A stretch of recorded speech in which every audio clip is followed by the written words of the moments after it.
অর্থনীতিতে একটি soft landing বনাম একটি হার্ড ল্যান্ডিং কি?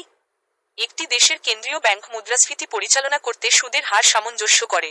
মূল্যস্ফীতি খুব বেশি হলে কেন্দ্রীয় ব্যাংক ব্যয় নিরুৎসাহিত করতে সুদের হার বাড়াবে।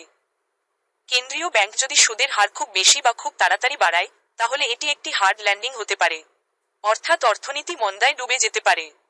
কেন্দ্রীয় ব্যাংক যদি সুদের হার ধীরে ধীরে বা ছোট বৃদ্ধি করে, তবে এটি একটি নরম অবতরণের লক্ষ্য রাখে। এটা যতটা সহজ শোনাচ্ছে ততটা সহজ নয়। একটি হার্ড ল্যান্ডিং গুরুতর নেতিবাচক প্রতিক্রিয়া আছে। মুদ্রাস্ফীতির প্রধান কারণ কি?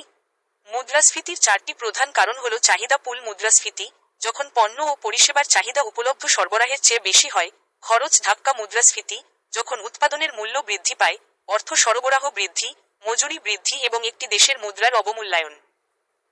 মুদ্রানীতির উপাদানগুলো কি কি? একটি দেশের কেন্দ্রীয় ব্যাংকের মুদ্রানীতি নিয়ন্ত্রণ করার জন্য তিনটি প্রাথমিক হাতিয়ার রয়েছে।